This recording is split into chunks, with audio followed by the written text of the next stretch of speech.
수영이나 역도나 레슬링 같은 개인 종목이죠. 개인 종목이라 하더라도 무대에 있어서 시합을 하는 사람이 한 사람일 뿐이지, 그 선수, 이제 개인전을 하는 그 선수 입장에 어떻게 할까요?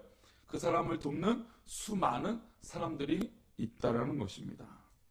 그 수많은 사람들을 돕고 또 함께하기 위해서 여러 가지 또 고민들과 또 뭐 코치, 뭐 감독, 동료 선수들 또 응원하는 모든 국민까지 뭐 여러 가지 모든 사람들이 함께 움직이는 것입니다. 그러니까 개인의 선수가 있는 것 같지만 그 개인을 돕는 수많은 손길들이 있다라는 거죠. 뭐 단체 종목은 단체 종목이니까 이해가 되지만, 축구나 뭐 11명이 뭐 9명이 뛰니까 이해가 되지만, 개인 종목이 개인으로만 국한되어 있지 않다라는 것입니다. 개인 종목도 심지어 수많은 스태프들과 감독 코치들이 그들을 돕는다는 것입니다. 즉 하나님의 사역이 마치 혼자서 그 일들을 감당하는 것처럼 보이고 또 그 일들을 혼자서 감당하고 해나가는 것처럼 보이지만, 어떻습니까? 수많은 사람들의, 성도들의 수고와 봉사와 섬김과 사랑이 다 녹아져서 이 일들을 감당한다는 것입니다. 그래서 교회 사역을 할 때 혹시 나 혼자 한다라고 하는 생각이 들 때 빨리 우리는 눈을 들어서 주변을 바라볼 필요가 있습니다. 눈에 보이는 목회자가 당연히 모든 걸 하는 것처럼 보이지만 그렇지 않죠. 담임 목사를 돕는 또 우리 함께하는 당회가 있는 것이고, 또 당회와 함께하는 성도들이 있는 것이고, 또 성도들과 함께하는 목사가 있는 것입니다. 이 모든 것들이 순환이 되어져서 하나의 공동체, 하나의 교회를 이루어 나가는 것이죠. 하나님의 교회가 같은 방향으로 움직여지는 것이 그래서 참 중요합니다. 교회는 모든 성도들의 동역의 장이고 모든 성도들이 함께하는 이 귀한 성전인 줄 믿습니다.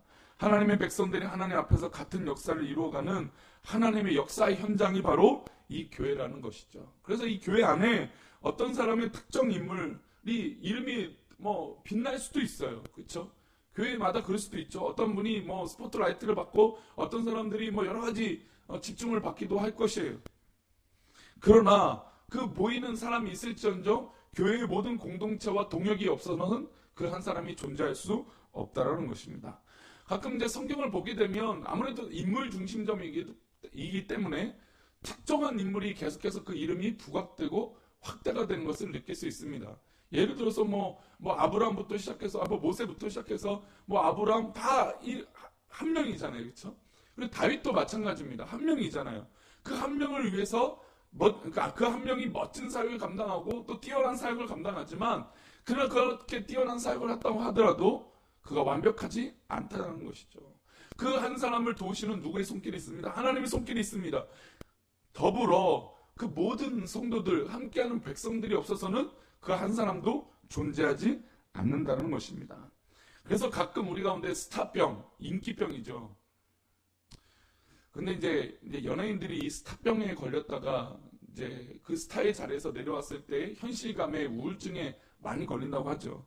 언제는 어느 날에는 모든 이 집중과 이 불빛이 자기를 향해 있다가 어느 순간에는 그 모든 불빛이 자기를 미워하는 것처럼 느껴졌다라고 하는 거죠. 그래서 이 연예인들이 사실은 이제 직업군으로 따진다면 가장 많은 자살률을 보이고 있는 것입니다. 자신을 생각하니까 그렇죠. 물론 뭐 모든 자살한 연예인을 그렇게 제가 폄하하는 건 아닙니다. 뭐 병에 걸린 사람도 있고 여러 가지 뭐 이유도 있겠죠. 물론 어쨌든 자살은 우리가 하나님께서 가장 원치 않은 것이고 우리의 몸을 함부로 해야 하는 것이기 때문에 우리 뭐 믿음의 사람 앞에서는 이 자살이라는 이 한 단어가 우리 앞에 뭐 있을 수도 없는 것입니다. 근데 어쨌든 이 연예인들이 그런 모습은 어떻게 보면 일종의 스타병, 뭐 이게 죽은 사람 앞에서 이런 표현을 쓰는 것도 좀 미안한 마음이 들지만 유족들에게 어쨌든 그런 어려움이 있는 게 연예인 같습니다. 연예인은 그 대신 또 그러나 반대에 보면 수많은 영화를 누리죠, 그렇죠? 근데 그 영화가 개인에게 오기 때문에 이게 이렇게 어려운 거예요. 제가 왜 이 이야기를 이렇게 쭉 나열해서 하다 보면 했냐면 엘리야가 참 그런 면에서 어려웠다는 거죠. 엘리야는 이 갈멜산 전투하기 전에 이 어마어마한 이 아합과 이세벨과 수많은 그 당시 이스라엘 민족조차도 하나님을 믿지 않고 그냥 바알과 아사레 앞에 그냥 엎드렸던 사람이에요. 그래서 어제 말씀 보니까 당신들은 누구를 믿느냐? 하나님을 믿느냐? 하나님 백성이 되나? 아니면 바알에 무릎 꿇느냐? 바알에게 돌로 서라 했더니 이 이스라엘 백성들이 하나님을 알고 있지만 지금 현실은 바알 이 우상 앞에 엎드려 있으니까 이것을 선택을 못하는 것이죠.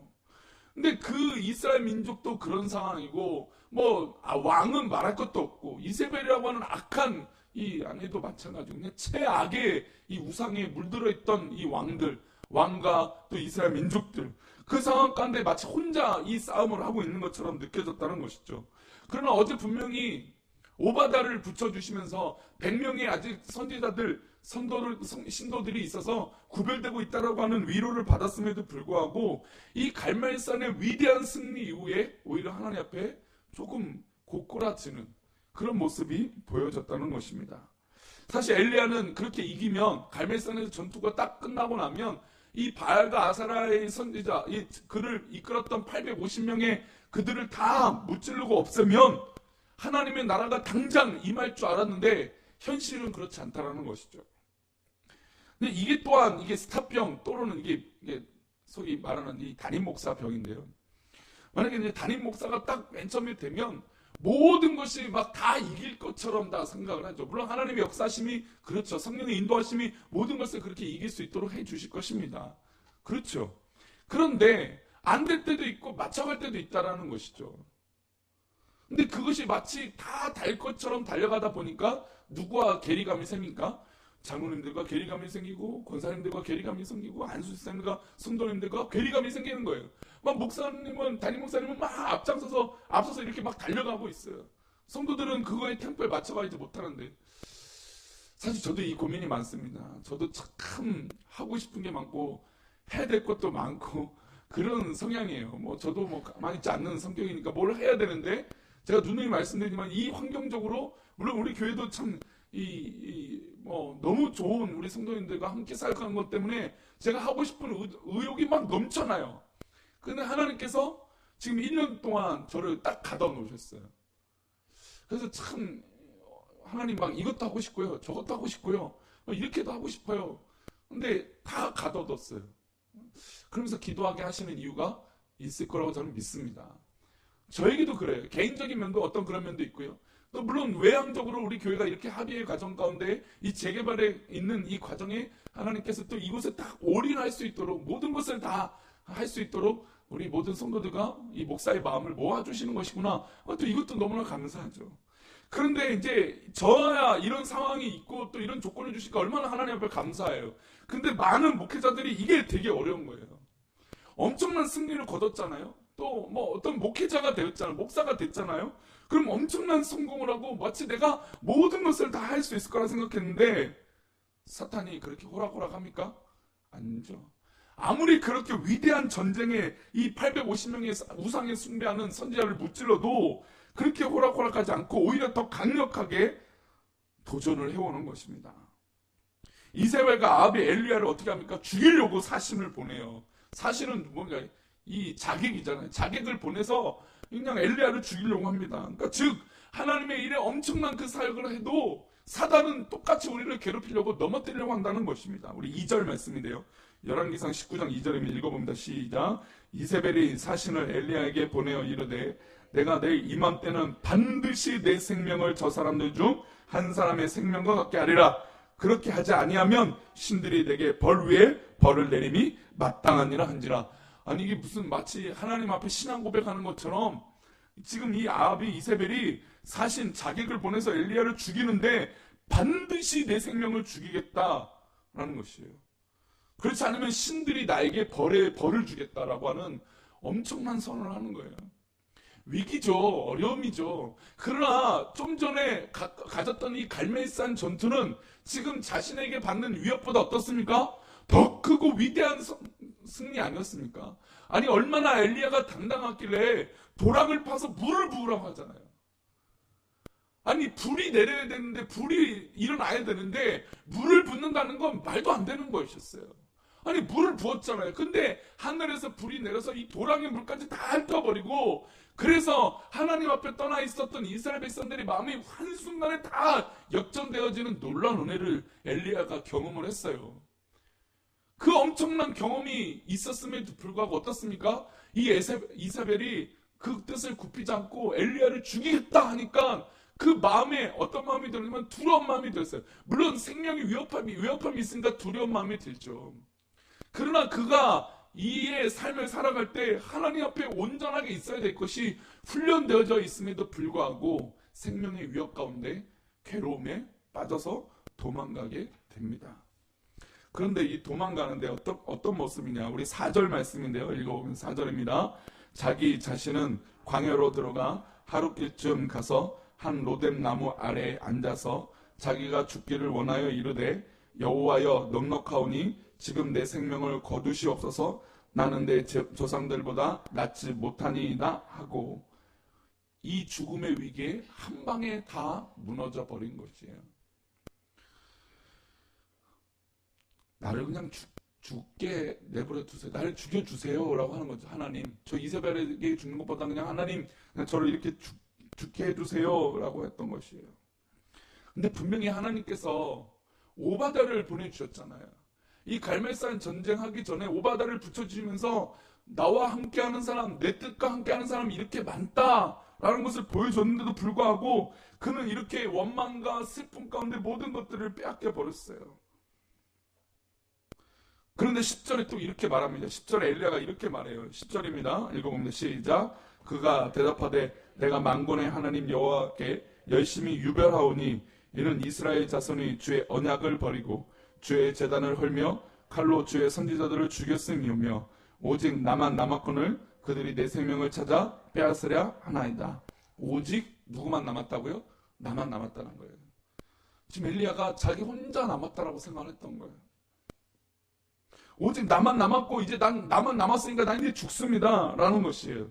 그런데 하나님께서 이 엘리야에게 이렇게 위로를 하십니다. 18절 말씀입니다. 18절 말씀 있습니다. 시작. 그러나 내가 이스라엘 가운데 7,000명을 안기리니 다 바알에게 무릎을 꿇지 아니하고 다 바알에게 입맞추지 아니한 자니라.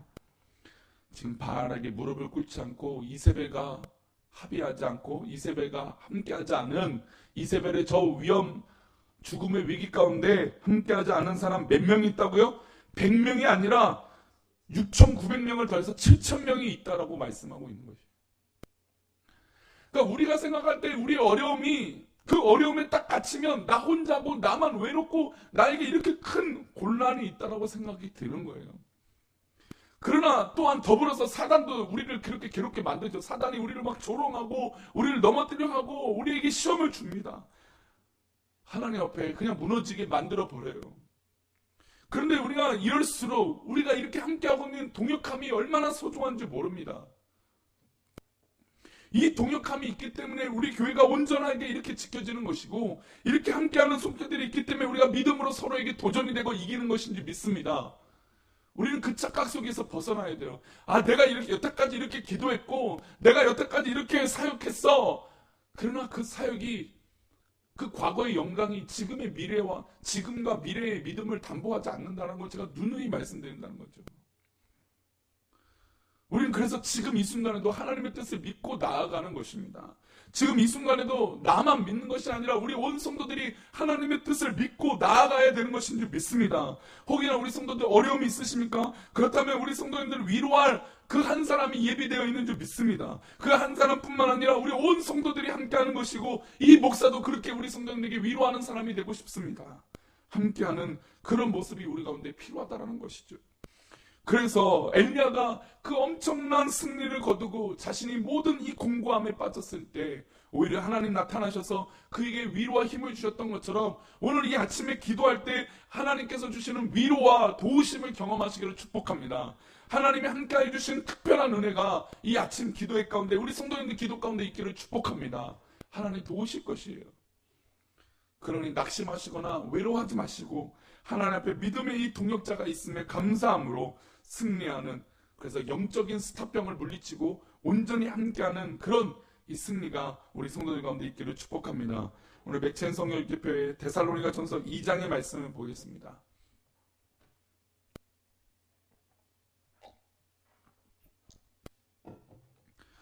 데살로니가 전서 2장입니다. 하나님께서 우리를 부르신 이유가 있어요. 그것을 합당하게 사는 것이 그게 믿음의 삶이지 하나님의 뜻이 아닌 것에 간구하는 것, 날 그냥 죽여주세요라고 하는 건 이 엘리야의 그런 모습이 그렇잖아요. 그것이 아니라는 것이죠. 하나님께서 우리가 이 세상이 아니라 이 세상의 끝이가 우리 끝이 아니잖아요. 그렇죠? 우리의 끝은 저 천국에 있잖아요. 저 천국에 있는 이곳을 살게 하시는 부르심이 있는 이유가 있어요. 우리 데살로니가서 2장 10절입니다. 10절 말씀 있습니다. 시작. 우리가 너희 믿는 자들을 향하여 어떻게 거룩하고 옳고 흠 없이 행하였는지에 대하여 너희가 증인이요 하나님도 그러하시도다. 너희 믿는 자들을 향하여 어떻게 거룩하고 옳고 흠 없이 행하였는지, 우리가 어떻게 그렇게 살아가고 있는 것인지 바울 사도도 증인이고 우리도 증인이고 하나님도 그렇게 우리에게 증인이 되어 주신다는 것입니다. 그래서 11절 말씀 이어서 읽어보면 11절입니다. 너희도 아는 바와 같이 우리가 너희 각 사람에게 아버지가 자기 자녀에게 하듯 권면하고 위로하고 경계하노니, 그래서 우리는 서로에게 권면하고 위로하는 거예요. 각 사람에게 주신 은혜가 있으니까 서로를 돌아보는 거예요. 나 몰라라 하는 게 아니에요. 나만 옳다라고 하는 게 아니에요. 내가 진짜 나만 옳은 그 상황에도 혹시 소외되고 있는 사람이 있는지 권면하는 거예요. 돌아보는 거예요. 왜냐하면 나에게 받은 그 은혜가 있기 때문이죠. 그 일의 증인이 누구시라고요? 우리 모든 성도들이고 하나님이 우리에게 증인이에요. 그래서 우리는 어떻게 살아야 됩니까? 12절 말씀 읽겠습니다. 시작. 이는 너희를 부르사 자기 나라와 영광에 이르게 하시는 하나님께 어떻게 해요? 합당행하게 하려 함이라. 아멘. 이것이 우리에게 합당한 조건이에요. 하나님께서 우리를 부르사. 그러니까 내가 내 스탑방에 걸리면 나의 부르심이에요. 그러나 이것을 극복하고 우리 주변을 돌아보고 우리 함께 하겠다라고 하는 것은 하나님이 나를 부르셨다라는 것이죠. 나의 부르심을 생각하면 불만인 게 맞아요. 불평인 게 맞아요. 내가 옳은 게 맞아요. 그러나 내 부르심이 하나님께 있기 때문에 내가 옳은 건 이 다음 문제고 하나님이 옳은 것이 먼저인 줄 믿습니다. 그리고 우리 성도들이 우선인 것이 먼저인 줄 믿습니다. 우리 공동체가 살아가는 것이 먼저인 줄 믿습니다. 이게 우리의 부르심의 목적이에요. 그래서 하나님 나라 영광을 이루게 하시는 그 모든 것에 하나님께 합당히 행하게 해야 되는 것이죠. 오늘 아침 기도에 나오신 우리 성도님들은 이미 이제 절반에 저는 성공을 한 성도들이에요. 우리가 다른 곳에 있지 않고 이미 이 자리에 있어서 하나님께 기도하는 성도들은 이미 하나님 앞에 절반에 성공한 사람들입니다. 그러면 나머지 절반을 성공하기 위해선 하나님의 부르심에 합당한 삶을 사시기를 축복합니다. 하나님께서 부르신 그 뜻대로 계속해서 때로는 사단이 우리를 넘어뜨려 하고 유혹이 있을지라도 그것에 눈의 모든 시선을 빼앗기지 마시고 하나님만 바라보시고 저 천국을 바라보시고 하나님의 부르심만 바라보고 또 우리 주변에 하나님 부르신 우리 성도들과 동역하며 서로에게 위로가 되며 힘이 되어져서 승리하는 우리 사랑하는 성도님들의 공동체가 되기를 축복합니다. 우리 교회가 그런 교회 되어야 됩니다. 우리 교회가 그런 교회가 되고 목사도 이런 목사가 되어야 되고 우리 온 성도들도 이런 성도들이 되어야 되고 이번에 임직받는 우리 집사님들도 우리 귀한 장립되실 세 분 외에도 하나님의 이 믿음이 필요합니다. 하나님의 부르심의 목적이 분명히 있습니다. 그 목적이 이루어지는 귀한 하루가 되시기를 축복합니다. 기도하겠습니다. 하나님, 오늘도 이 자리에 앉아서 기도하게 하시는 하나님의 뜻이 있는 줄 믿습니다.